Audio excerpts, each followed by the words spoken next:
Ladies and gentlemen, welcome to another edition of How Did This Get Booked? I, of course, am your host, Jake Manning, and I'm a veteran of the professional wrestling business for over a decade. I'm joined, as always, by my professional sound guy, my soon-to-be Iowa traveling partner, Zane Riley. Zane, how are you doing? Appalled!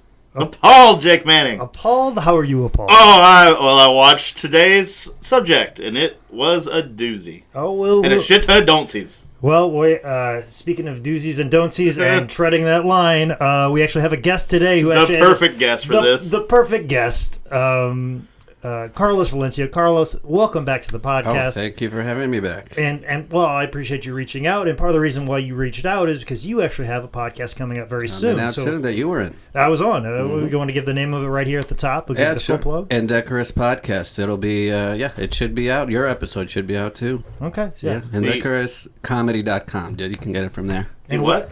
Huh? The Antichrist? Yeah, actually, that might have been a better name. What did you call it? Indecorous. Indecorous. Yeah, I said the Antichrist podcast.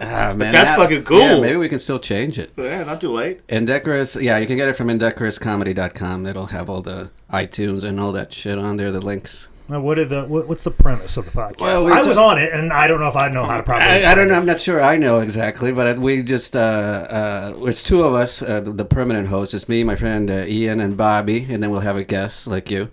And we'll talk about just different weird subjects. Like when you were on, we talked about duck sex. Mm-hmm. We talked about duck sex. We talked about Pornhub comments. Let's not tell you. We talked about duck rape. It wasn't sex. There was a whole lot of sex we talked about. Tomato.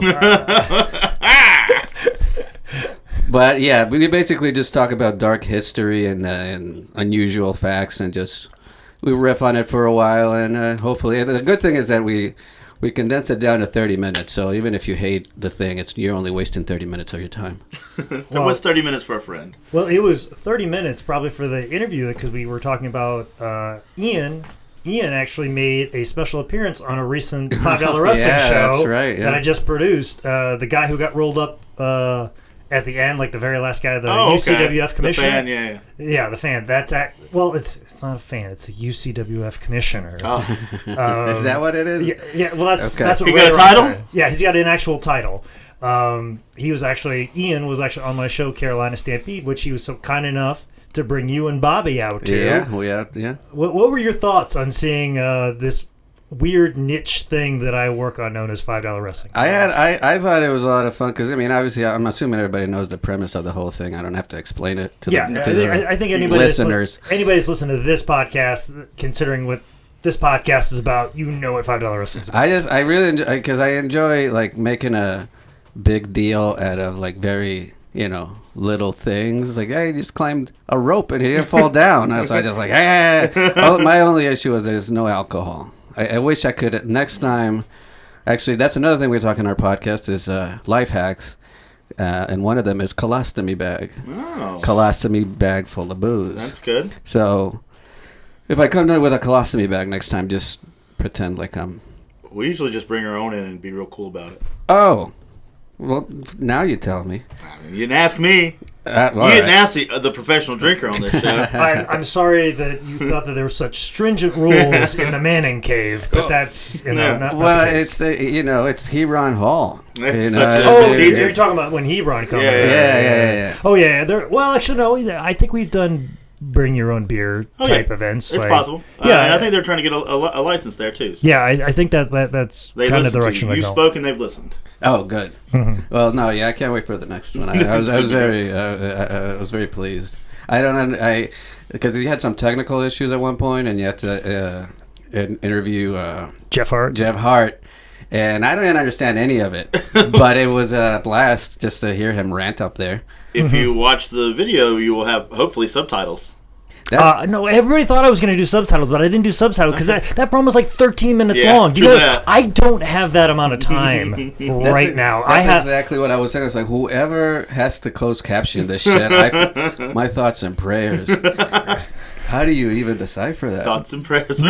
Normally I do, but normally the promos that I do that with are like 2 minutes long at max. And we do it all phonetically. So how it sounds, he says is what we put. Okay. And I do not have time. That's funny. Yeah, because we are recording this episode actually A week removed, almost. A week removed from us recording next week's podcast. We did a double taping, but it was two pro wrestling in the pop culture shows, and of course we brought Carlos on, and we were recording this episode mere hours before I hop on a plane for Los Angeles, where I get back just in time to do my next all organic show, and then like comedy festival and everything else that I've got going on, more 10 Bell Pod recordings, and So if you get to a point where you go, man, it kind of feels like they're rushing this along, we are. My life is in shambles. That's basically what I'm trying to say. My life is in shambles. As you guys walked in, all of my gear and laundry is strewn about because I am packing frantically, where I had to take an entire interview set, video equipment, and basically put it onto a carry-on bag. Wow. Somehow. So, and I got the okay to actually host some my own video series now. Cool. So I think I'm going to call it Man Scouts Fireside Chats. Okay. So you have a fake fire set up? Not yet, but I probably will. Probably should. We know what the name being what it is. No. You got it. I got it. I'll figure it out. Wait, it's video? It'll be video. I'm branching out into video now, but maybe I'll offer it as a audio version on my SoundCloud account, which so many people are listening to. And if you hashtag SoundCloud and like in your posts, like I do most of the time for this podcast, you always get one bot say, "I love your tunes on. I love your hot beats," or something along those lines. We do love hot beats, especially now that you're a podcaster, Carlos. And just make sure you put hashtag SoundCloud, and somebody's gonna be like, "Hey, I love those fresh beats you got." I always post on Instagram stuff shitting on Trump, and I always tag MAGA and whatever, and I always get at least 2 or 3 like yay. Even though I'm criticizing, the hashtag alone just automatically brings Trump up 2020. Yeah, 2020. It's like, did you even see the post? What I'm saying right now? Well, that's good that you're so pro-Trump, considering the topic of discussion today. The show that we're discussing does not age well. It is very ironic that the last episode of How Did This Get Booked was about the television series GLOW, the Netflix television series GLOW. This very uplifting, female-empowered show that is written by women, and we are discussing today an event that is from a different time. Oh. An event that is produced by Dangerous Women of Wrestling, and it is entitled Hovember ... which I assume is kind of a play on the ECW November to Remember. I'm pretty sure they had Hovember to Remember. Yes. Is that what they're alluding to there? I don't know that. Okay. I believe that's what they're alluding to, but I think they're alluding to a lot of stuff because I think they were going through some stuff at this time because originally this promotion... sex allegations? Crime allegations? No, their promotion was called GLOW, but GLOOW, which stood for Gorgeous Ladies of Oil Wrestling, I believe. Right and on. Basically this whole promotion was started as something they would put into bars where girls would either have an actual wrestling match or an oil wrestling match or whipped cream match or whatever, but they would have like legit wrestlers on their show sometimes. Like they had Alexis Lurie, who is Mickey James, Riptide, who is Angel Orsini, who was the Prada Jet in ECW, who's actually on this show. Primetime Amy Lee, also on the show. I think Aaliyah Littlefeather started here. Velvet Sky used to wrestle on the show. Becky Bayless, because she pops up on the bios. Yes. Also, too... Which I only watched 3 of, so don't ask me about the bios. Amanda Storm, who, if you remember from the MTV True Life I'm a Wrestler, she's on that. Okay. She actually used to perform in this promotion as well as multiple other actual wrestlers, because female wrestling is not what it is now in 2002, which actually this show took place in November 16th, 2002 at the Philadelphia National Guard Armory in Philadelphia, Pennsylvania. How do they get away with calling it GLOW with an extra O? I think the reason why they changed it to Dangerous Women of Wrestling is because maybe the GLOW people might have reached out about that. Because they didn't get away with it. Because they didn't get away with it. Hence why they're like, ooh, let's not do Hovember to Remember in case we run into issues with the ECW people. So I think that's kind of what that is. But then they even changed their name again to Women Extreme Wrestling, and then they even changed that again to Women erotic wrestling. Right on. So they've had multiple changes, but I think for now they've settled on at least the initials, WEW. And are they still around? I think so. Okay. Jeez. But see, here's the thing. Here's the thing about this guy. This guy, if I'm not mistaken, who is actually Sound Guy, is the guy who runs the promotion. I figured. He is also the same guy who ran the promotion Extreme Rising. Okay. So, remember those.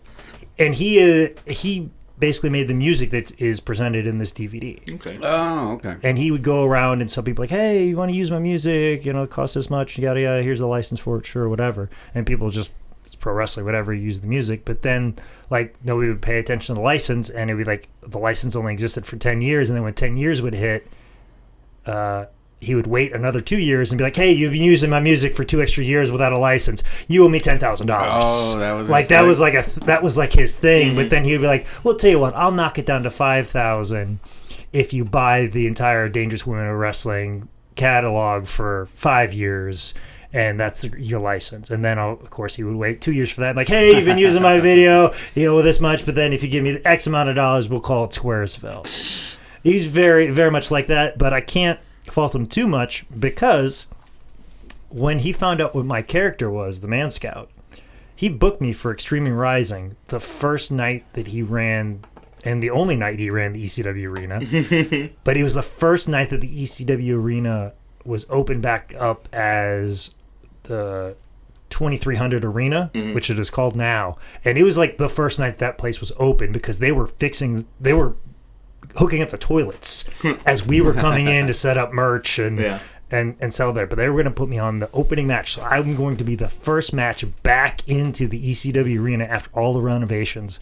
And I wrestled Blue Meanie. Yeah.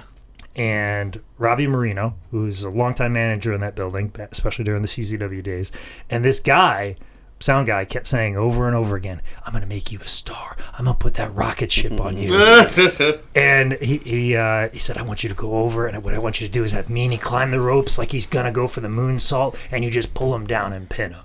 People boo you out of the building. You're going to be a star. And then what happens? He never fucking runs again. Extreme Rising doesn't exist anymore. And it's always the typical of my story of my career is the one guy that sees potential in me never fucking runs again once he gives me a platform. So just to give you an idea of who we're dealing with in this episode. So if you're thinking about booking Jake out there, well, don't. You'll never run ever again. But let's get into the discussion of this particular show of Hovember. What did you guys think of the menu of the DVDs? Wow. We watched the DVD version of it. I don't know if they actually have a download site for Dangerous Women of Wrestling. I think Dangerous Women, it's like DWOWVOD. That's an actual site where you can download a lot. So you can see such classics as G.I. Ho taking on Alexis Lurie, and multiple other matches. And the rest of G.I. Ho's catalog. And the rest of G.I. Ho's catalog. And America Cream Pie's favorite wrestler. I bet she is. But they don't have this particular event up, so I'm sure it might be out there somewhere. I tried to search it, or it's in a comp set, because they did do a lot of comp sets for WEW. But what'd you think? Check out Pornhub? Yeah, I'm sure it is. I'm sure if you search Pornhub, I'm probably 100% sure. Bet you I hope pops up. I'm not really searching Dangerous Women of Wrestling when I go to Pornhub, because I have the entire library sitting at the office still. I'm definitely looking for American Cream Pie. This was on the shelf at the office. So they have several special features on there, but I couldn't find bloopers, and then I'm like, well, maybe it's just like the actual fights. It's the whole thing. It's like, hit play. There's a lot of bloopers, but they weren't edited out, so they're like you actually see them live as they're going on. If what you saw was the best of it all, I want to know what they did clip out on those weird fades. That's right. Because they clipped a lot of these matches. Which, thank God. Thank you for that. Yeah, I appreciate that. But yeah, it says it on the back thing that's bloopers, and I can't find any bloopers. I mean, like a special section for bloopers. Man. I even looked at the second disc, and it was just that FanFest thing. Yeah. Well, did you guys see what was the main event, quote unquote, with Mae Young and Fabulous Moolah taking on Sound Guy in the Smoke? I didn't see it, but it wasn't on the main DVD or the first DVD. It was on the disc 2. Uh-huh. Like you had to dig for it for like extras. Why is the main event in the extras? You're going to tell us about that one, bub. I'm only assuming that Mae Young, or let me say, I'm pretty sure the Fabulous Moolah wanted way more money for this to be on DVD, and they're like, okay, well, we're not going to put it on DVD, and then they just made this extra, like, hard to find part just so they could get it out there. Okay. I'm assuming that's what's going on there, considering what I know about this promotion and Moolah. So I can only assume that's what was going on. Is she still alive? No, I just did a 10-bell pod on her. Oh, really? Neither of those ladies are alive. I mean, they were looking pretty old in 2002, so I don't know. Yeah, they had a good run. Sure did. 9 decades of a run. God. But you know who didn't get a good run? Candy, who starts off this entire... Go ahead, say it. I was going to say show. Yeah. I don't know. It's like, yeah, what I don't know what to quite call I'm not going this. to call it a fucking event. Yeah, and... Is that the first girl that we see? Yeah, they see the her first foot? girl to talk, yeah. Yeah, they get a foot shot in there. That's the first thing that you see is a girl's foot. That's like, I don't know if you know this or not, but that's like a big thing in porn. Is foot shots, Carlos. I don't know if you know that or not, but I think that's what they were going for here. Porn has flown under the radar. We also get introduced to our commentators, Jeffrey J. Jones and Eric Gorgiulo. Are these guys still around? I hope not. I haven't heard Eric's name pop up in years, but he was like on everything, everywhere. He was on CZW. He was involved with RF Video. I have not heard what has happened to Eric Gargiulo. So if you guys know, let me fucking know. I'm sure there's a Northeast Wrestling fan or some fan up in the Philly area that can tell me what happened. I'm just going to say charges were brought up on him. And then Gangland murder. Alleged. There's probably some allegations. I don't know. But at the same time, too, probably a family man who's like, fuck this shit. I've got daughters. I've got daughters now, and I've rethought my entire history of my life working RF Video, CZW, and Dangerous Women of Wrestling. I found the Lord. Yeah. I went the extra mile and I looked up all the credits, and I actually typed in every single web URL that they had on there. Like, check out this shit. Most of them are dead. Yeah. And which ones are alive? Eric's is, but it hasn't been updated since 2015. That's what I was gonna get at. But every single band, actually, one of the bands that's mentioned, something in motion. Or, which might have been that dude's band. Might have been. It now redirects to some kind of exercise system. Yeah. Yeah. That one's still. The rest are just dead links. I mean, they were almost... you said dead. I was like, the people that you're talking about are dead? No. Like, all these people are dead. I'm sure a lot of them are, but no, I'm talking about... You can't tell me that Candy's dead? Like, don't tell me that Brittany the schoolgirl is dead. No. What about the other schoolgirl? I didn't go that far, but I did look up, like, what is Subhoods, Elements of Motion. That was the name of the band. And, now it just leads to some kind of exercise routine thing. Okay. So we can't have nice things. This is why. Well, speaking of nice things, match number 1, hardcore bra and thong match between Candy and BJ. Well, we also got the BJ promo where BJ didn't know what weapons were. Yeah. Oh, yeah. Mm-hmm. She didn't know what to use. And then she had one thing that looks like she was going to say it was going to shove it up her ass. And it was like a horn thing. And then she said, no, you don't get to see me blow on it. Well, a little bit of conflict of interest there. You know, this is... You get BJ in the ring, but then there's somebody in the crowd with a sign that says hand job. Right on. That was the best person on this whole show. That was the most amusing thing. A guy that just said hand job. Yeah. Oh, no context. Is that a request? Is that an offer? Request, offer. Is there a wrestler called hand job? BJ's arch nemesis. Yeah. and I'm going along watching this match, and I'm seeing all the people in the crowd, and I'm just like... Just thinking about the people that paid a ticket to come see this. Oh, yeah. There were not many women in that crowd. Yeah, and I just keep I got a sense that everybody who is a big fan of this promotion and are still alive. Not going to be a whole lot of them. There's a lot of fat people in that crowd. Yeah, that's why I preference it. Those same people are probably the people today that get into fights on Facebook and say things like, everything is way too politically correct these days. Like, they seem like those type of people. Like, I feel like... Sending Leva Bates, hey, sexy, messages. Yeah, I feel like that's the target demographic of this promotion. A girl says, ooh, and they're like, oh, just another bitch. Yeah, I got a feeling that's what this is. So, like, mass shooters is what we're talking about here, basically? A bunch of incels. Yeah. There we go. That's the one I'm looking for.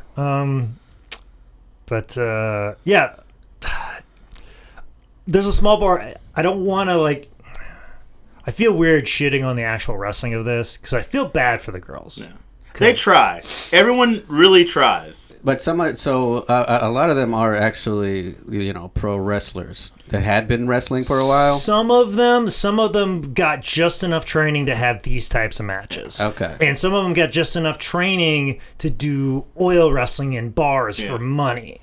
That's what I'm wondering. That's what I was wondering. It's like, how many of these are like, because you could tell that some had legit moves, but some were like, you're just pretty, so they're like, let's put you in a wrestling and there's match. a little bit of that, but then also too, like, the promoter is putting them like an inexperienced girl in there with an inexperienced girl, and it's dangerous. Yeah. And nobody's thinking about their safety. So to shit on them, even though they've put themselves in danger and put themselves out there sexually even too, it's like a weird space. Like, I don't know where to, like, classify it. So it's just... Well, it's definitely under the good category. Yeah. That's definitely not that. That particular match was like you take the top and bottom off, and that's the winner. But the one girl just looked like she had a top on. The girl that quote unquote won. Yeah. Her underwear were hanging out the entire time anyway, and she's just wearing a sports bra. That's what I was saying. This match was like, over before it started. That's what I was thinking. Unless we're going to see nudity here, I think we know who's going to win this one. Yeah. And then girl who at first I guess was the heel at the beginning, and then the two girls at the end leave as the heels. It was real weird. I couldn't tell who was good and who was supposed to be the heel and who was supposed to be babyface in this one. Well, the only thing I can tell is Candy's got some stiff forearms. Yeah. Because she was flinging those around as unsafe as possible. And it was fucking rough. So, yeah, this match just kind of... Like, a lot of the wrestling, it's just kind of fucking... It's like them in the ring moving around. Mm-hmm. Like, I wouldn't even classify it as wrestling. I don't know. It's fucking weird. Well, and the girl, that special referee lady, there was supposed to be some storyline about she couldn't wrestle anymore because the other girl broke her neck or whatever. I could barely hear what she was saying. Yeah, the sound, especially when, like, we'll just for now say the male manager, where he comes out later, you couldn't hear shit that they were saying. I didn't know. Yeah, I couldn't tell. She was like trying to say some shit, and I mean, it didn't look like she was very good at the thing either. I don't think she was there for her talent. Well, that's the thing. If she broke her neck, I could see her breaking her neck on something dangerous and wrestling somebody that didn't know. Yeah. And they're just telling them, go do Hurricane or do this, and this girl broke her neck, and she wasn't in there with somebody who's safe, and nobody could tell her how to do anything correctly. They just taught her enough to be like, go out there and be in the ring. Mm-hmm. Which is what a lot of people did in the early 2000s as far as women wrestling, because my ex-girlfriend has a story of, like, her opponent, like, got lost or couldn't make it to the town. So they just took a girl who was working at the concession stand, who'd kind of been training a little bit, and they like, you have a match with her. And she's like, great. What can you do, sweetheart? And she goes, I know what Stratisfaction is. And she's like, and Josie's like, okay, we'll make a match about Stratisfaction. And she sure as heck did. So that's what a lot of girls had to do back in the day. Stratisfaction? It's a finishing maneuver that Trish Stratus used to do. Oh, okay. So, a little off the rope thing. A little, like a bulldog. Yeah. And that's all this girl knew how to do. Yeah, so that's what a lot of female wrestlers had to do in the early 2000s. You would get a girl that's like, she's pretty. We'll teach her enough just to be in the ring like these girls. Mm-hmm. And then somebody that's been training with guys for 4 years and can do everything in the book gets booked against a girl like that because... Gets crippled up. Yeah, and also, too, like, there weren't that many female wrestlers because the product that was on WWE and WCW was not female-friendly, so there weren't as many female fans, so there weren't as many young females that are interested in wrestling. It was mostly just male-dominated, and, you'd have these... outlier women that wanted to be pro wrestlers because of whatever reason, because the product that was on TV was not catering to that whatsoever. So they would go out there and they would take it serious and they'd be trained, but then they get stuck in the ring with these girls because there weren't that many to begin with, and just having a girls match was like a big deal and a big attraction. So anytime those girls wrestled somebody similar to them in a similar skill set, it was like Christmas to them. Now, was this raunchy as it was? Was this during the Attitude Era or something? Did that influence this, or they just wanted to make it like as sexualized as they possibly could? Because this is during the era like the Hangover, the Attitude Era. This is before WWE was still hanging on to elements of the Attitude Era. This is before they started realizing like, hey, kids aren't watching this anymore, and our audience is getting older and watching UFC now. So we need to do something. We need to capture these kids again, and that's the big debate on making WWE's product PG. Okay. As opposed to PG-13 or a little more R on pay-per-view. Now they're like, no, we got to be PG now, just so we can get a younger audience, so that way they can come up with it and we can get big sponsors. Okay. Because it was so weird because, obviously it's all sexualized. The women, they're taking their clothes off and shit. And then it's called Hovember for one thing. Mm-hmm. But also, what was weird is that there's all this shit, but they're still bleeping ass. Like, they were bleeping the word ass. Their bleeps are all over the place. Yeah. They bleep fuck, but they don't bleep bitch. But then there's times where they say that bitch, but they bleep that. Yeah. Like, the bleeps are very They bleeped the hoe of Hovember in one of them. Oh, did they? Yeah. Oh, man. I believe one of the girls thought this show was called November to remember, because I believe that's what she said the entire promo. Oh, really? The one that was actually in ECW for a minute, Angel or whatever. She wasn't putting over hose. No. Riptide was not putting over hose. Mm-hmm. Meanwhile, the guy with the sign hand job sign, he's perfectly fucking fine. great. I hope he's doing well. I hope that guy just brings that sign everywhere. Like, not just for the wrestling. He just anywhere he goes, he just brings a hand job sign. To this day. Well, who's probably not doing well is everybody in the May family, and Little Louie and King Sleaze. All of them cut promos, and it's cut in this weird way, like back and forth between these two promos, and I don't know what they were trying to do, but it did not succeed. Oh, you got what they were trying to do? Because I had no fucking idea. Almost like they were cutting promos at each other, but separate. Like the story was being progressed in each of their promos, but it definitely was not synced up in any way. Okay. I'm glad you clarified, because I had no fucking clue. Do you say the guy that ran this shit is Sound Guy? Mm-hmm. I think it's Sound Guy. I'm almost 100% that's Sound Guy, and that's the same guy who runs Extreme Rising. Which is ironic, because that might have been the worst part of the whole thing, was the sound. Yeah, you'd think he would fucking get at least that part. Well, I mean, it looks like they use the Smart Mark film crew, and this is like before you get like a direct feed into the PA system, which is... You couldn't do that in the past? You couldn't do that. You could do that if you had a decent audio board, but a lot of places, cameras just had like a little jack that you plugged in there, and then you just plugged a microphone in and then did commentary that way. And that's basically what you did. That's what we did for a long time. Mm-hmm. But also, too, like, plugging into PA systems is like, you don't fucking understand how fucking frustrating that is, because sometimes, like, I'll have an audio board separate over here that I'll do for commentary, much like that audio board that I have in front of us right here. Uh-huh. And let's say I got like my headsets and we're all plugged in, a microphone, we're doing commentary, and then that's plugged into the camera.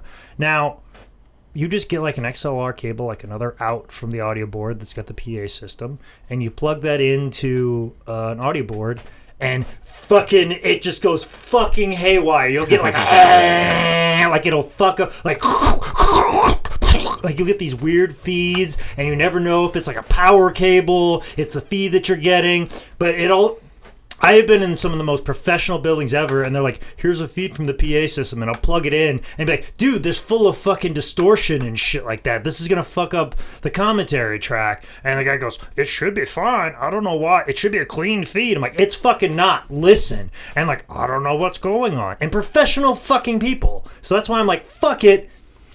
Guy who's got the ringside camera, just point your fucking camera towards the speakers that are set up, and we'll just turn it up in post. It's much like the $5 wrestling show that you were just at. Like, just plugging into the audio board caused all this distortion, and I'm like, fuck it, we'll just... Sometimes what I even do is I'll have another, because we'll have two ringside guys. I'll have one ringside guy put his shotgun microphone over by a speaker while the other guy's actually shooting the ring. So just to get a clean like audio feed of the promo. So I don't know if I've ever seen you this upset before. oh, it fucking makes me upset because people on YouTube clips are like, why don't you get a decent feed from the PA system? Because you fucking can't get a clean feed. That's fucking why. There's all this fucking humming and bullshit and fucking sounds like a construction zone and gives you a fucking dirty feed. Fuck you. You don't fucking know what you're talking about. I get. See what you did there? Yeah, I know. Way to go. Sorry, I am Somebody's fucking ramped up. triggered. I am fucking ramped up. Well, I do the sound sometimes at the open mic where I just do the intro music, and sometimes it'll have a little delay between me pressing play and the sound going up to where I want it to be, and that frustrates me. that little bit is frustrating enough for me, so I can't even imagine the rest of this shit. It's my fucking job. Let's continue on with the job of this podcast. Match number 2, World Tag Team Title match. The Maze, consisting of Dawn, Davey, and Papa. And his mole. He should be like the 4th member of that. He needs to see a doctor. Yeah. Or take a protractor and pop it. Something. A chainsaw. Something. Taking on the Mighty Midgets, Little Louie, King Sleaze, and I'm pretty sure King Sleaze still has that outfit from working WWF Survivor Series matches. Oh, is that because it said Lawler on his? And did you see on his pants? Yeah. Was he associated with Jerry Lawler? Jerry Lawler did a match at Survivor Series. I can't remember if it was 93 or 94, but it seems like it'd be about then, where he had a bunch of midgets with him taking on Doink the Clown, who had a bunch of mini Doink the Clowns. And they had Survivor Series match. So he had 3 midgets with him. And listen, if you're fucking pissed off about me saying midgets as much as I am, you ain't gonna watch this show anyway, guys. You should be listening. And also, too, anytime that I've referred to a midget wrestler as a little person, they have gotten extremely fucking mad. You know how mad I was about the feed? That's how mad fucking midgets get when you call them little person. That's right. I am telling you, so. The midgets that made their money midget wrestling call themselves fucking midgets, and that's what we call them because they will fucking whoop your ass. They are fucking mean, and they are coming at you at a fucking angle that you are not properly able to protect yourself at. Yeah, that's right. So. Man, think about that. So I will refer to the midgets as the midgets because that's how they want to be known as. Except for the one midget that wants to call himself a dwarf because of his big dick. That always happens every midget show. Every single time. Yep. Every single time. I ain't a midget, I'm a dwarf. Cause my dick's so big. And then the third team in this match is Psycho Bitch versus Ty Killer Weed. And Anti Killer Weed. You said versus. Oh, they were a team. Which was just Psycho Bitch because Ty Killer Weed was on crutches and never got on the apron. Yeah. She hurt herself, obviously, in a match where she wasn't taken care of properly. And she's doing that. And then, of course, the referee's name is Isis, because that ages well.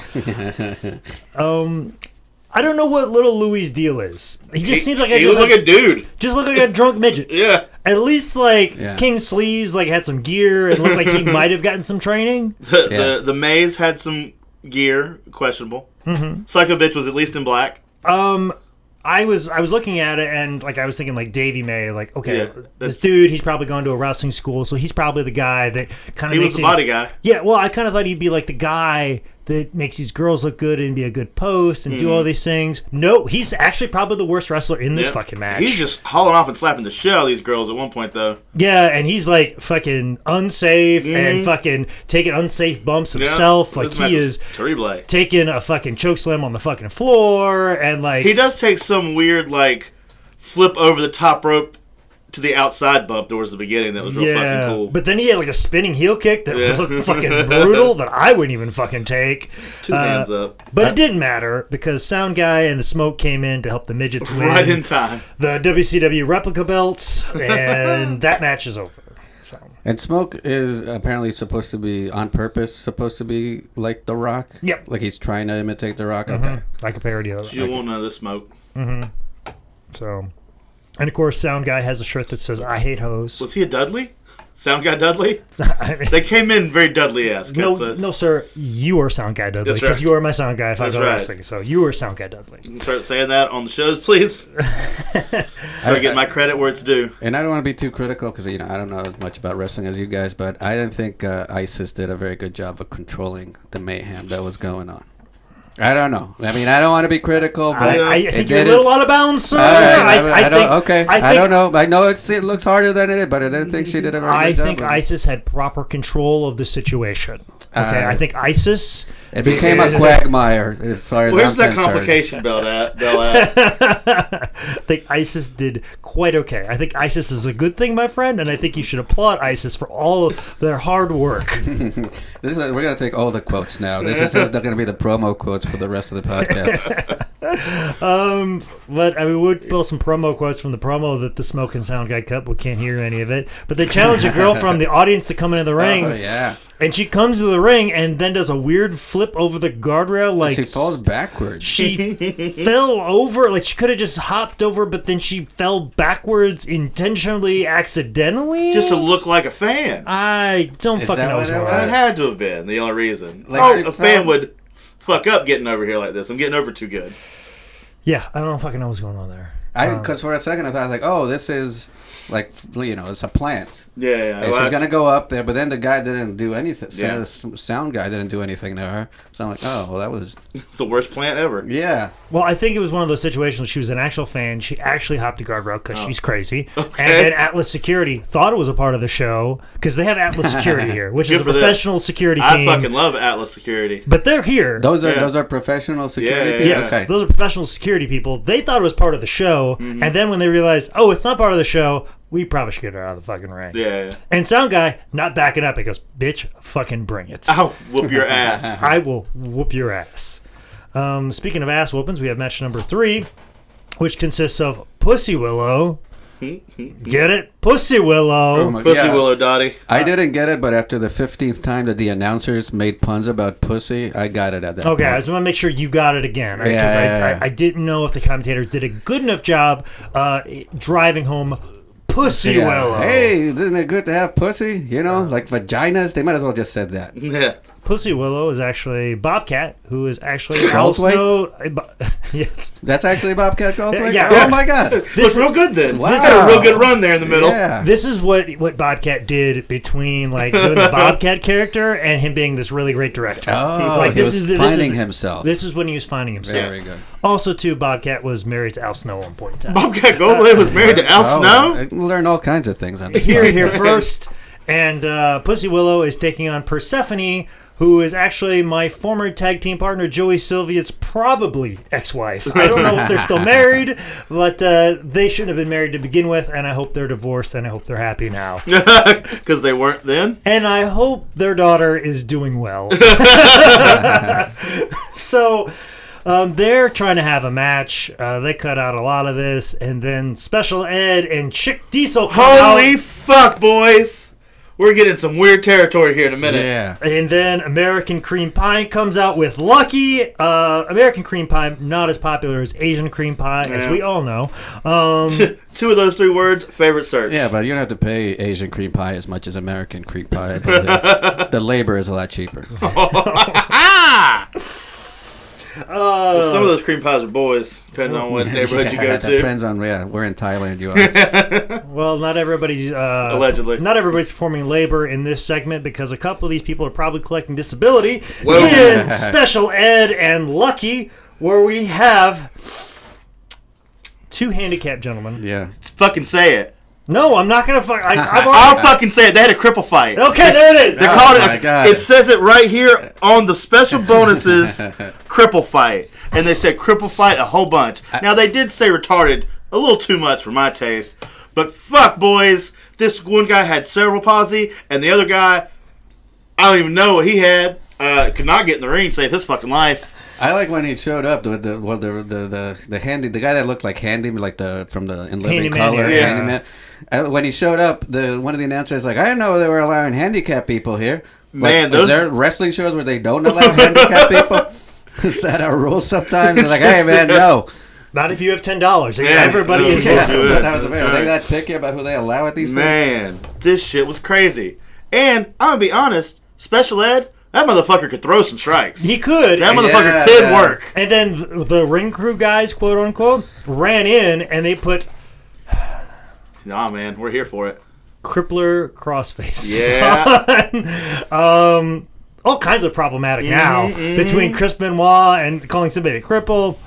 Crossface? Yeah. Crippler crossface was Chris Benoit's move. And allegedly killed his family members with it. Oh, I heard, with them? With that move. Really?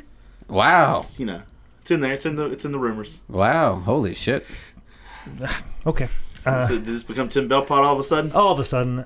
And I think one of the guys that ran in was Dan McDevitt. Okay. Hell yeah. Hey, Dan. MCW promoter. I think it's Dan or is it Dave? It's Dan. It's Dan. I was 100% it was Dan, but I put Dan and Dave on my notes. So that's cool. It looked like that was him. It looked like that was him. Yeah, we should do an extra bonus episode to just talk about this particular event.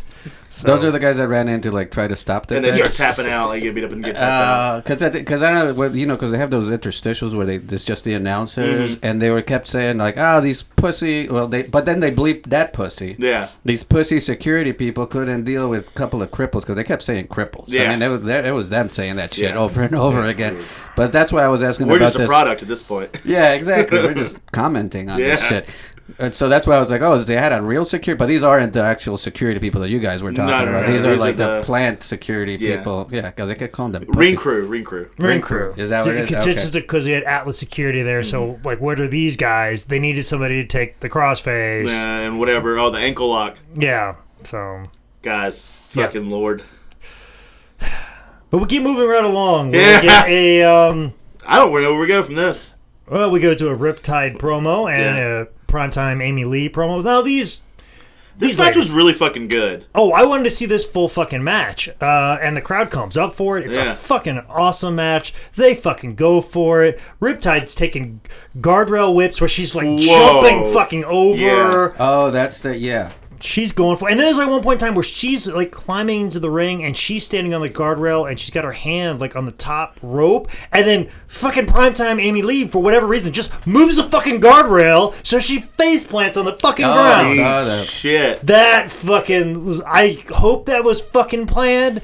If that's planned, there's a reason why I've never fucking seen it again, because that looked fucking vicious. Kill you. That would fucking kill you. This match was fucking worth having to watch everything else. There's one other match I thought was really good too, but I was gonna ask this you match guys, was amazing because that's the one where they go all the way out to the merch table. Which would really piss me off. Well, that's what I was gonna ask, because like I do stand up, and if the other stand up starts doing stand up on the merch table, I'm like, fuck you, man, you're getting in the way of my sales. Right? That would be. It's like, hey, dude, man, keep it on the fucking stage, bro. I'm trying to sell DVDs here. Trying to sell during your born ass set. Yeah, exactly.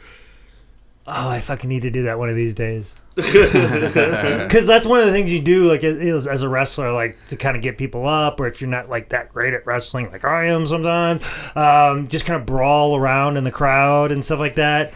I should do a fucking stand-up set where they got a wireless mic and just do my set while fucking like walking through the crowd. Very Steve Martin-esque in a sense, but I'm more doing an homage. But do zero crowd work. Yeah, walking through the crowd, but not working the crowd whatsoever. Stop, make some weird eye contact like you're getting ready to bring this person in, and just fuck off. That would be fucking hysterical. I would, but I would not be happy because they were even like smashing against the merch and shit. And I was they like, broke some of the tables. I had to pay for that shit. That'd be me, like, motherfuckers, this is where my stuff lives. You don't. But finishes a moonsault. Fantastic. Yeah, good match. Wish I would have saw the whole fucking match. They clipped it in parts, but I would. Yeah, they were legit, right? They're fucking legit for sure. And they even had, I believe they even had a feud in WSW, which gave a lot of girls their first start as female wrestlers and got a lot of girls exposures right away. And basically, I think it was Angel Orsini and Primetime Amy Lee's feud in the very beginning of that promotion that kind of launched that promotion. Like they feuded for a while. They worked very hard. Great fucking women, both of them. Met both of them. Fantastic. And apparently one of them has great cans, according to one of the announcer guys. I don't know that it was Primetime Amy Lee. Is that what it is? I don't believe that it was. I believe it was. I believe it'd be Riptide. Riptide. Okay. Angel Orsini, otherwise known as. Then we get promos with both the schoolgirls, and then Greg attacks G.I. Ho. Holy shit! He killed that bitch. Very violent. He killed that lady and put her in the toilet. Left her.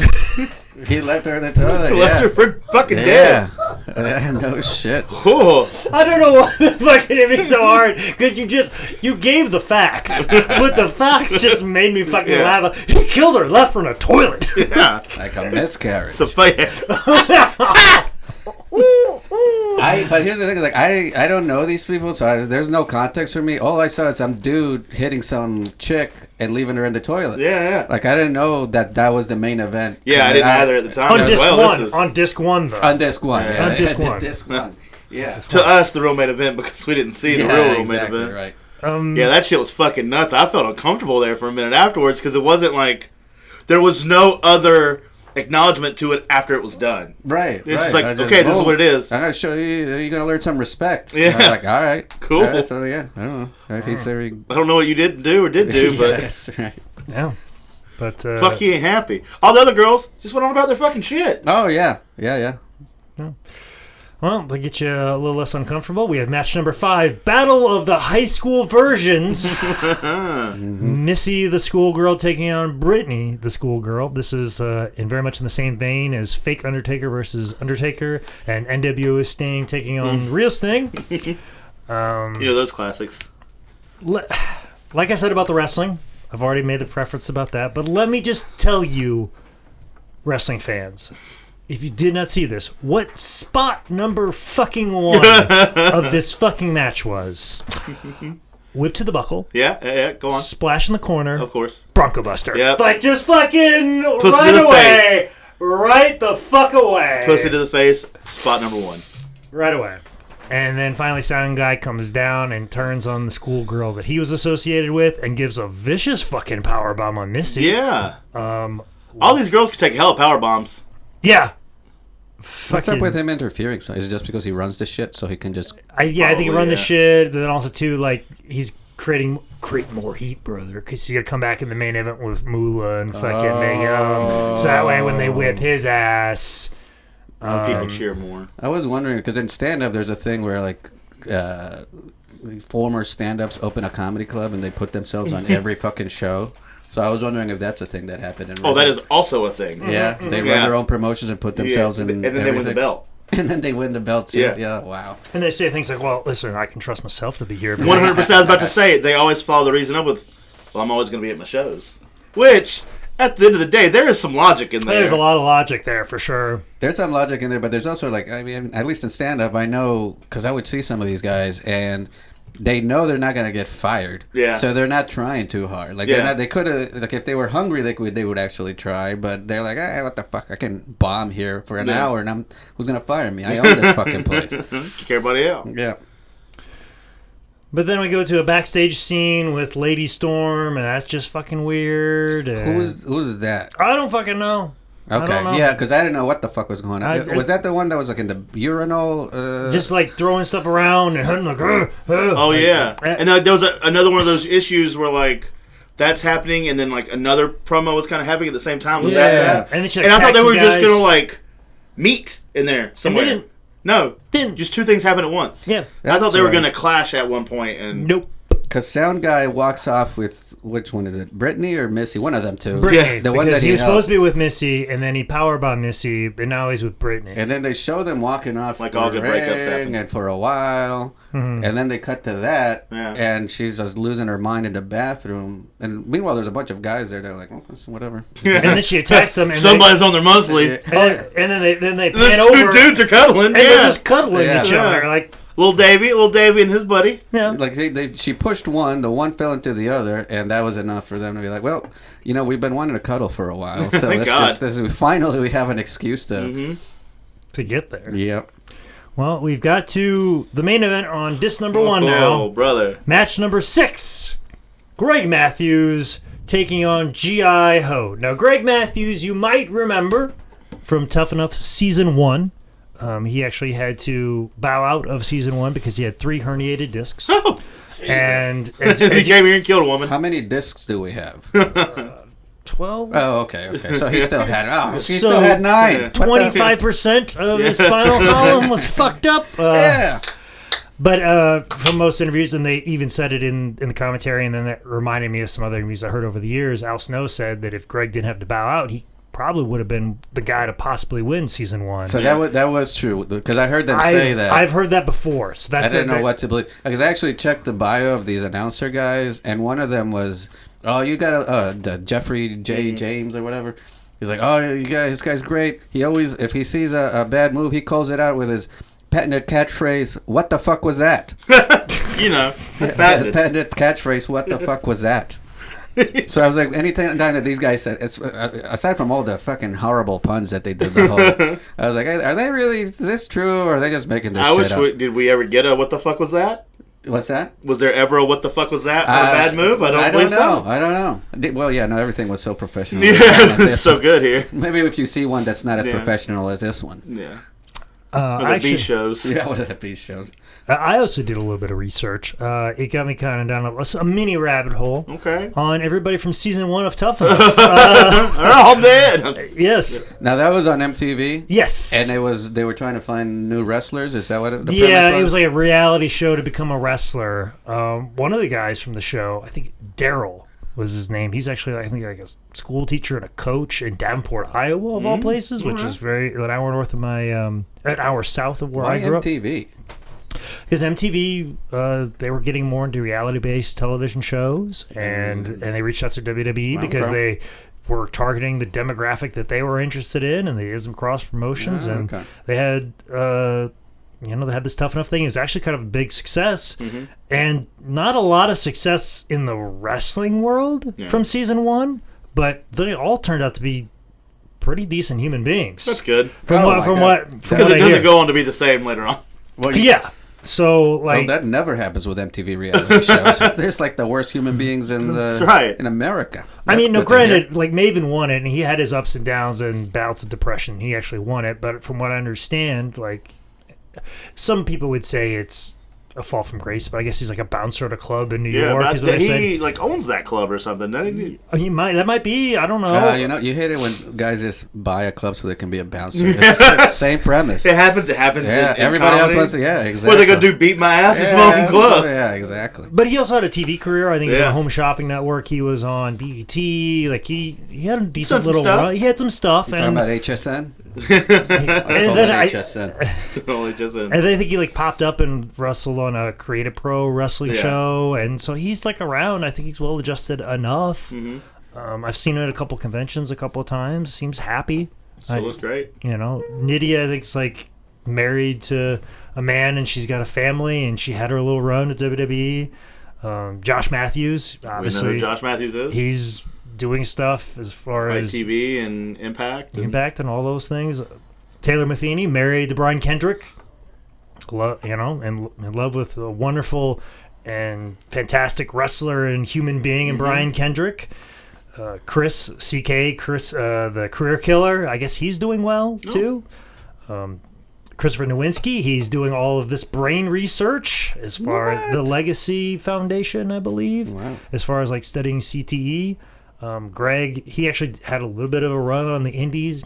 It said he stopped in 2004, but he made an appearance on the Trent Acid tribute show. Cool. I don't know what he's doing in life right now, but still riding that Trent Acid wave. Yeah, so I don't know what he's doing, but it was interesting, like thinking about this match, and I was just thinking, like, man, in 2002, it's like, as far as intergender wrestling goes, like I was like, I wonder if this is going to be like the 2002 version of Joey Ryan versus Candice LeRae,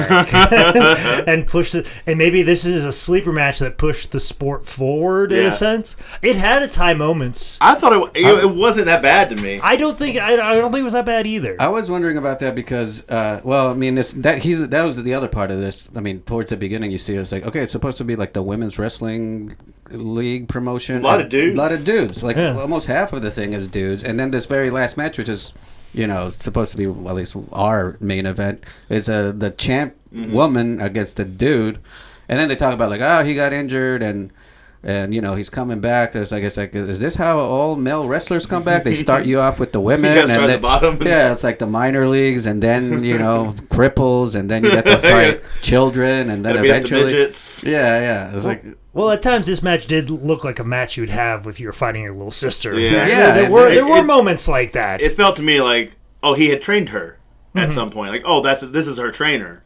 is what that came or off like to me a walked her good through bit. some stuff, and Yeah. like, you know, she did a top rope dive, top rope A whole lot of rana, cool shit. a whole lot of stuff, and he was there. It was a good base for her. Some more shit than I've seen old G.I. Ho matches, Yeah. and then Classic G.I. Ho matches. classic G.I. Ho's, you know, and then more than you would expect a woman named G.I. Ho to do. Yeah, And they had more fun little. I thought all those weird like reverse dick kick spots were real neat. She Yeah. was taking some awesome ass spots like the power bomb, the Rana when she first hit it. yeah, but like, you know, she's had plenty of matches with Alexis Lurie when, you know, like the legit wrestler and Mickey James. Yeah. She was put out there and wrestled actual matches. So she's put in this main event, she's put in the spot. But then, of course, when the finish came and she pinned Brittany, I'm like, oh yeah, I forgot this is 2002. We Yeah. can't have a woman beat a man.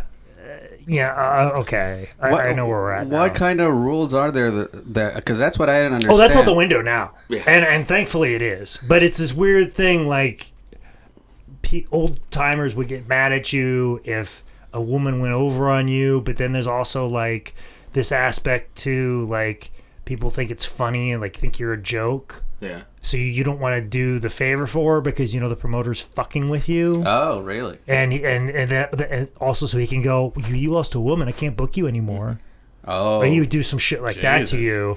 Where now it doesn't fucking matter. Yeah. that's good. So, We which is made fucking that great. progress. Yeah, it's that's fucking awesome. fantastic. But It's not. It's still a very new thing. Yeah, it's very new. but even forgetting the gender thing, what kind of wrestling rule is there? I didn't realize there was a rule where you can pin somebody that wasn't in the match There's and win not. the match. There's not. this They're was just doing their this Oh, okay, dumbass 'cause that idea was to just- finish it. just to keep Gia-Ho to beat So somebody. they just made that shit up. Yeah, Yeah, just that made was that the shit real up. thing. We were just as confused as you were. Okay. Yeah, because I was like, what the fuck? She wasn't even in the thing. Yeah. Yeah. I didn't realize she was there until she got pinned. So that's what happened. That's the end of disc 1. Yeah. So you guys did not see disc 2. Didn't and see this the main match. event. I saw some of the stuff. I didn't see the whole. Yeah, I saw some of the extras, but I didn't see the whole. Watched the two chicks make out in the Wolfpack video, and one girl looked like she never kissed somebody before, let alone another girl. Okay. It was real awkward. Well, I'll give you a little bit of notes Cool. on this disc 2 main event in a I Hate Hoes street fight consisting of the Smoke and Sound Guy and Fabulous Moolah and Mae Young. The photographer, the ringside photographer, had to help Mae Young into the ring. Well, yeah. Like push her in the butt because she Wow. was falling over off the apron. So Lucky Well, made it had a it. little bit of nip in her, though. Yeah, A little bit of the a booze. little bit. Oh nip. yeah. Little bit That's of true. nip. Yeah. There was a shit ton of stomps, clubs to the back, nut shots galore. Of course. Smoke and Sound Guy, no Greg Matthews. I will say that much. Okay. Mae Young hit a Bronco Buster. Right on. First move? No, not first move. Oh, They okay. worked to it. Good. There was Mae Young did like a shoot fucking single leg takedown. Of course. On the Smoke, like he was fucking around. Oh no, Sound Guy was fucking around, and Mae Young's like, "No, brother, you did not do that to me." And she fucking single legged Yeah. him out of fucking nowhere. How old are they at this point in 2002? Do we know? They were in their 90s when they died. They would have been. They died out. They'd have been in their 80s. Jesus. Yeah. All right.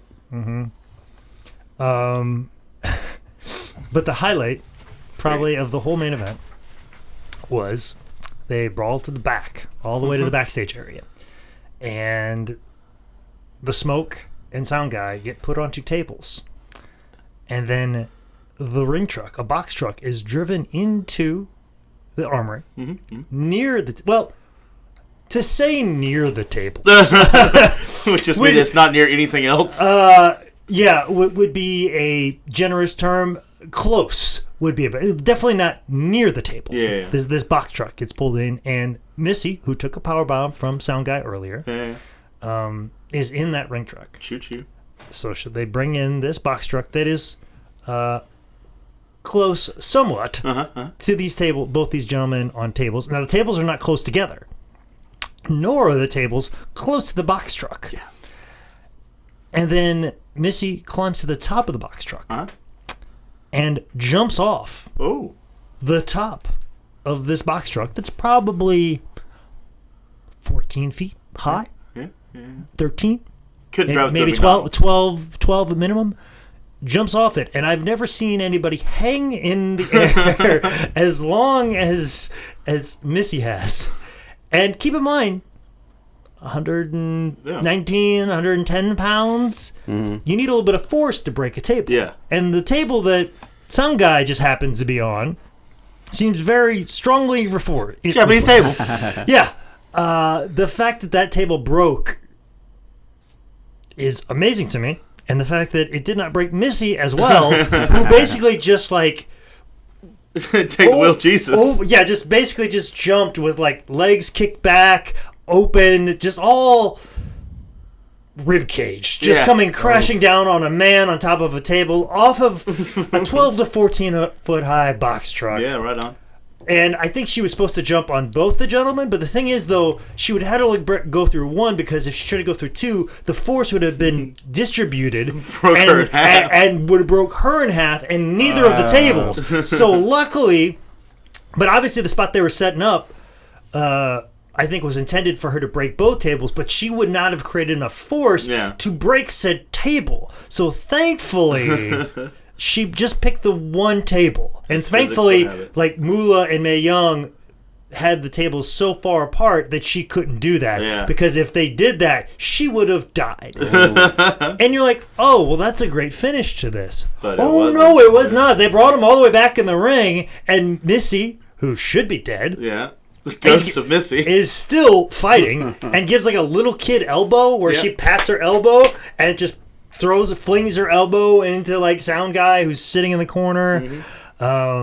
They put double sleeper holds on the smoke and on the smoke and Sound Guy, and so the ref is raising the arms like you do, and you get to the 3, or if it's the finish, just call it. Yeah. But they do the 3-arm thing. Smoke. Sound Guy, his arm goes down for the 3rd time, but the Smokes doesn't. Good Smoke. And just he gyrates, and then like goes down, and then they go check him again. Both of them, 1, 2, 3, and then they do. So he fucked up a sleeper hold. Yeah. And that's that. That's where we go. But we're not done. Moolah and Mae Young, they give mouth-to-mouth resuscitation after the match. Oh, God. Lord, I can't believe I missed that. Oh, you missed... I mean, you want the DVD? I can probably find it. I would say, like, it's right here. Give him the DVD. No. I mean, I can find it on Pornhub, probably. Yeah. Probably. Well, you could definitely find the other bonus match, which was an oil match between American Cream Pie and some other girl who may or may not be antisocial. So that kind of explains the Missy Brittany thing, because Missy comes back... Gets her revenge. Well, see, it all comes around. All comes around.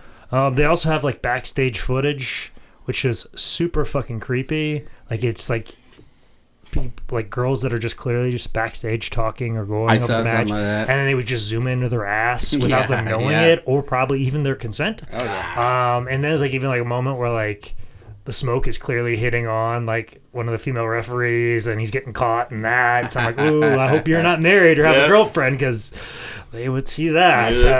Here comes the Smoke at home. Yeah.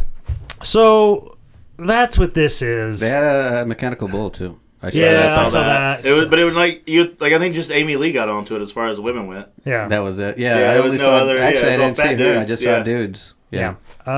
Which wasted opportunity for no a bonus kidding. feature. No shit. Like they were too good for that. Yeah, that would have taken it over the edge. They probably wanted another payday for that. Like, you'll pay me. Well, never mind. Nah, we'll get the fat guy over here to do it. But this is where women's wrestling was in 2002. I don't think a lot of people that know about the women's evolution knows about this part of women's wrestling, but it was a thing. Did they have? There's the reason they had dudes because there wasn't enough women to do it. That's an even thing. You don't even have enough women that are willing to get in the ring to know a couple of moves just to have whatever these matches are. Like that's how hard it is just to find female wrestlers. Where now, if you can, every wrestling school's probably got 3 or 4 girls, and as soon as they get trained enough, WWE's going to sign them. Right. Like right away. Okay. Where at this time, WWE has maybe got 4 women, and they might be 4 of 24 women in the world who wrestle, or at least in America, that is. They can't discount like Japan, and of course their promotions. So was there really like a boom in it because I've only seen the GLOOW. I mean, actually, I watched GLOOW when I was a little kid. Like I remember watching it when I was like 5 or 6 or 7, whenever that was first on. And then now I've just seen the Netflix show, but I don't know how accurate that is to the actual reality of how GLOW worked. So was there really like a added interest in women's wrestling when that happened, or is it just it was not really taken seriously then either? Well, here's the thing with GLOW, like the original product of it was mostly a lot of actresses, models, teach them just enough to have a match. Okay. And it's funny that Chavo Guerrero Jr. is the stunt coordinator on the Netflix series. I didn't know that. His uncle Mondo was the trainer for the original GLOW. So it's very interesting that his uncle was a guy who originally trained all of these models and actresses and teach them enough to have matches. But it takes a while to figure out wrestling, much like comedy. Sure. Basically, like GLOW. To basically here'd be a good analogy for in stand-up comedy. You get a casting call for women who are funny, never done stand-up before, and you have them take a stand-up class, teach them like enough for 3 weeks, and then give them a television special. Okay. And then have them go around and touring as that, and they haven't even done comedy for 6 months, and then putting them out there, and then you're writing jokes for them, they're coming up with whatever, but they don't have any stage presence, but you're trying to choreograph them doing stand-up as much as possible. So it's basically what GLOW was. Okay, but it didn't even was it even taken seriously enough by just to say like, oh, it inspired women to well, there was get a couple into of females wrestling. that came out of it that like turned into actual like Ivory. Okay. WWE Hall of Famer, or she should be if she isn't already. I think to answer your question though, no, not so much. Okay. Yeah. Okay. It really was. Some of the girls in it went on to be bigger wrestlers in But it wasn't really like it wasn't No. changing the lives of girls at milestone home. and- No, it Okay. definitely wasn't changing lives. Gotcha. So, because it was just presented as sex and campy. And as far as entertainment goes, it was entertaining, but it definitely didn't change the world. Now, would you guys say that this shit helped at all? God, no. Well, but at the same time, too, like, in the same sense of GLOW, like, it gave people like Mickey James a place to work and get a payday. And Riptide, Angel Orsini. It helped the people in it, but I don't really think it opened up the eyes of a generation. Oh, dear gosh, no. No. It helped the girls that were already there. It's one of those things. Like, did it take some steps back or steps forward? Like, how many did it take? 5 steps back, but only 1 step forward. Like, it makes me wonder, like, even because like I was asking you guys, because some of these ladies seem legit wrestlers, and then some just like maybe it's their first time really. But I wonder how the legit wrestlers felt about doing these shows, were they like, well, it's payday. We got paid. It's better than not doing anything, or did they feel like this is setting us back? Like, I wonder how they felt about it. I think Mickey James. I think she was asked about this in an interview we did with her, and she's like, some of those girls weren't bad, but like, I was just looking for an opportunity to wrestle, get in front of a crowd at home, like, craft the best I possibly could. I mean, it's one of the things like, this is better than nothing, and there wasn't a lot of opportunities for women in general. Everything, I can only compare stuff to stand-up, but the way I would compare it to is like, when you start out, there's a lot of shitty shows that you think, like, man, this show fucking sucks, but it's all you can get booked on when you're starting out. So you kind of take it as like, well, it's better than nothing. Yeah. I mean, you can always strive to be the best person on the shitty show. Yeah. They're going to remind you. Right, They're going to remember you. Yeah. I'm going to remember this fucking Amy Lee and Riptide match. Yeah. Whatever happened to G.I. Ho? I think she wrestled on when it became WWE. Oh, fuck, I was about to say something real fucked up. Right, what happened? Killed by ISIS, right? Oh, damn it. God. And that's what happened. That's what happened. Just edit my part out where I was actually trying to give a legit answer. This is a comedy podcast. Why are we taking anything seriously? And we call ourselves stand-up comics. So, yeah, we got the fucking wrestler over here telling fucking jokes. Good Lord. I'm going to powerbomb you for that. Please, beat me up and leave me in the toilet. Yeah. On that note. On that note, Carlos, plug the podcast one more time. Yes, plug your socials. It is indecorouscomedy.com, and indecorous is spelled I-N-D... I'm going to have to think about this one. INDOCOROUS. Corous, and then comedy. If you don't know how to spell comedy, then really, then you probably don't want to listen to the podcast. Yeah, So that, you're in the wrong place anyway. yeah, exactly. And or you can just go to my social medias. I'll be posting about it all week. It's Facebook.com Carlos Valencia and Twitter Carlos_Valencia, and then my website's Carlos V Comedy, and that has all my stuff. Yeah. Like I said, this is coming out next Thursday from when the time we're recorded. Zane, do you have anything you want to let people know about in the month of October? No, I mean, I think we nailed it for the last couple of times, the big stuff. There's a Queens of Combat show on the 19th. Is really the biggest thing I have. You and I are in Ronan. On the 12th. Miami, and on the 12th. So, and we'll have a revolver. Yeah, all that stuff. We got things. Also, too, like, we forgot the reviews, but it doesn't make a difference because I said the reviews for next week, and that might not be a thing. But I just want to give a big shout out to some of the people that are always tweeting stuff out, liking, sharing all the stuff we do, like Destiny Edwards, Miles Kane, DJ Shadow Penguin, Ray. You know, I still have not put up that second Manning Cave sign. I need to. Definitely need to. I think it's better than even the first one. Somebody sent that to you? Yeah. Oh, that's awesome. Yep, little gift right there. Also, too, big shout out to Bobby T, who I just saw at Northeast Wrestling. You see that Cyclops figure that's closest to the edge right there? Yes. That is actually a prototype model. There's only 2 of those in existence. Wow. That's like a rare piece because he used to work for Toy Biz, and he goes, I just had this under my desk. I know you're a Cyclops fan. Take this. That's a ripped ass fucking Cyclops. See the Yeah, abs on that Cyclops? Well, the thing is, like, it's far more detailed than when they took it to final production. So it's like far more detailed than what they finally released. This is when they approach Cyclops like, how do you want to look? And they're like, right like that. And they're like, come on, Cyclops, you're not really that fucking cut. He's like, I'm taking my glasses off. You fucking say Yes, one more word. right, that's right. You don't want to see me without my glasses. But so big thanks to Bobby T. Also, Jesse Joplin. I think he's always tweeting everything that I do, but it's Jesse. You know, thank you so much for that. So, and even though we didn't say reviews, I just want to give a big shout out to everybody that's you know helped us on social media, let people know about this podcast. Also, too, thank you everybody that's left a review, even though I didn't say your names, but it's said on the next podcast.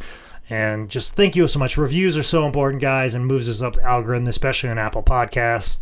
Also, too, if you want to holler at me or just like retweet the show and stuff like that, I always tweet out about the show at ManScoutManning on Instagram and Twitter. Make sure you log on to howdidthisgetbooked.com. I'm doing a better job of updating the website. I've been a little bit behind, but I think it's pretty updated now. That's also where my merch is howdidthisgetbooked.com. Just continue to subscribe on Apple Podcasts, Stitcher, Spotify, SoundCloud, because I got them fat beats. Yeah, that's right. And you're going to be on my podcast, too. Check out Jake on the Indecorous podcast. Absolutely do that. And also check out sixsquirrelstudio.com. Don can provide you all your wonderful podcast needs. This has been another edition of How Did This Get Booked? Woo.